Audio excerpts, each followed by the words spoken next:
senang sekali Miss Julie rasanya hari ini kita akan kembali belajar bersama melalui video pembelajaran hari ini ya.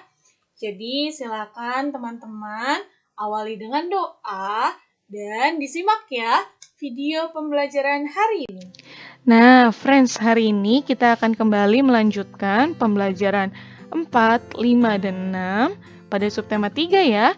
Mari kita simak satu persatu. Hari ini kita akan mempelajari 2 materi yang baru, friends. Yang pertama, kita akan belajar menyusun dan menulis ungkapan perintah. Nah, mari kita simak ciri-ciri ungkapan perintah.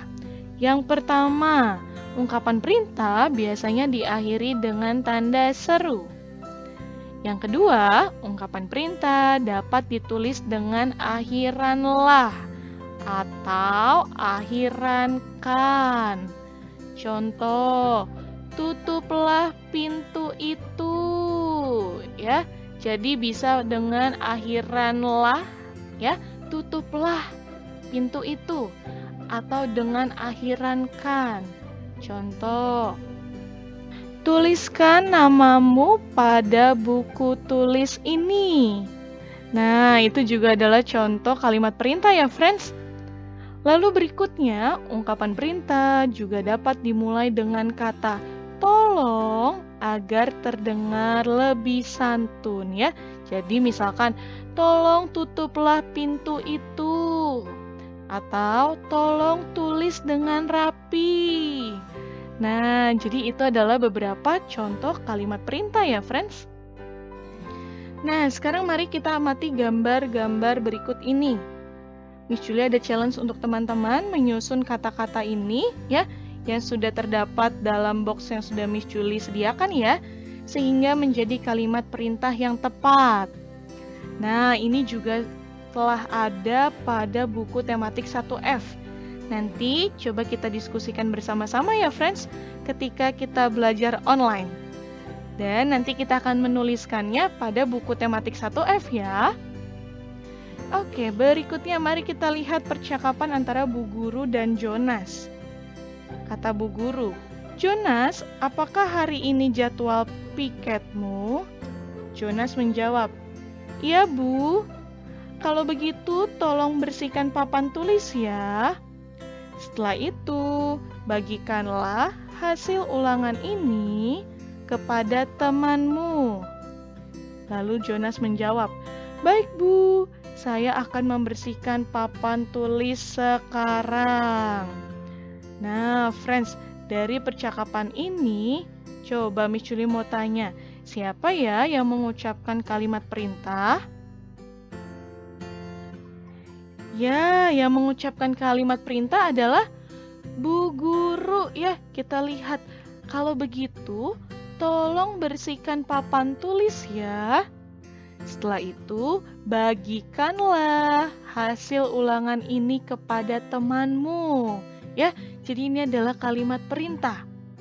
Lalu Jonas menjawab, "Baik, Bu, saya akan membersihkan papan tulis sekarang."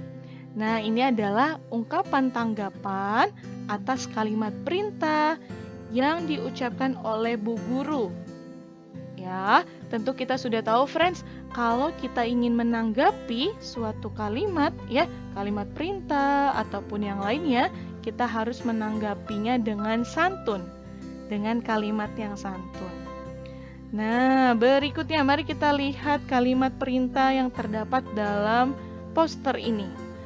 Buanglah sampah sesuai jenisnya, ya, diakhiri dengan tanda seru. Nah, friends, poster ini mengajak kita untuk membuang sampah sesuai jenisnya.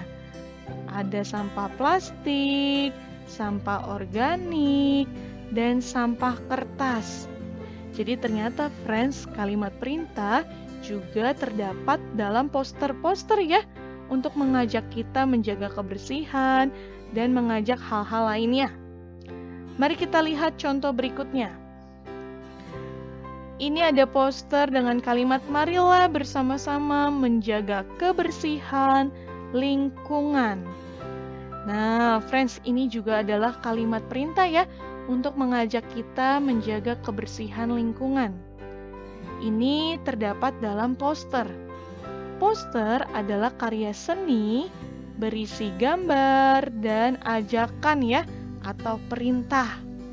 Nah, jadi ini adalah poster untuk mengajak kita untuk menjaga kebersihan lingkungan. Nah, kalau nanti kita sudah belajar bersama di sekolah, friends, juga banyak loh poster-poster yang terdapat di sekolah kita. Mari kita lihat berikutnya. Nah, biasanya, friends, ada hal-hal yang perlu diperhatikan ketika membuat poster, yaitu gunakan gambar sesuai tema, tentukan pesan yang akan disampaikan, buat pesan dengan kalimat yang jelas ya, lalu tulis dengan huruf yang jelas juga agar mudah dibaca ya. Lalu warnai gambar dengan warna yang menarik. Nah, jadi ini adalah salah satu contoh poster ya, dengan ciri-ciri yang sudah tadi Miss Julie sampaikan. Gambarnya sesuai dengan tema, warnanya menarik, sehingga ketika kita melihatnya ya, kita menjadi paham isi dari poster tersebut. Dan kita menjadi tertarik ya untuk melihatnya. Nah, berikutnya yang terakhir kita akan kembali mempelajari mengukur, membandingkan, dan mengurutkan berat benda. Mari kita lihat.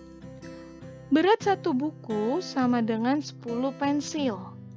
Sedangkan pada gambar yang kedua, berat satu buku sama dengan 6 penghapus. Nah, kalau teman-teman sudah bisa membandingkan, sekarang kita lihat lagi berikutnya. Dari hasil pengukuran di atas, berat satu tas sama dengan 7 bola kasti, ya, sama dengan 7 bola kasti. Lalu berikutnya, berat satu tempat pensil sama dengan 1 bola kasti. Dan yang terakhir, berat kamus sama dengan 3 bola kasti. Nah, karena semua kita lihat ya friends, timbangannya sudah seimbang ya. Jadi ini beratnya sudah sesuai. Nah, berarti bisa kita simpulkan dari pengukuran di atas, urutan benda dari yang paling berat adalah tas ya.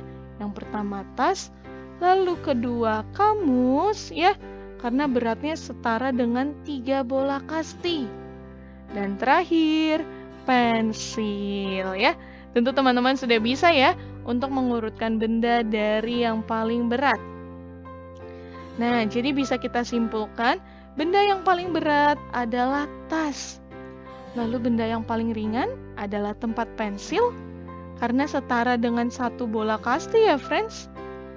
Dan urutan benda dari yang terberat adalah tas, kamus, dan tempat pensil. Nanti ketika kita belajar online, Miss Julie akan tampilkan gambar yang lainnya ya. Jadi, terima kasih Piwan sudah mengikuti pembelajaran hari ini dengan baik. Bagaimana kira-kira kamu sudah paham belum ya materi hari ini? Bagaimana friends pembelajaran hari ini? Ternyata sangat menarik ya. Jadi jika ada yang ingin kita bahas bersama, nanti kita dapat mendiskusikannya saat belajar online ya.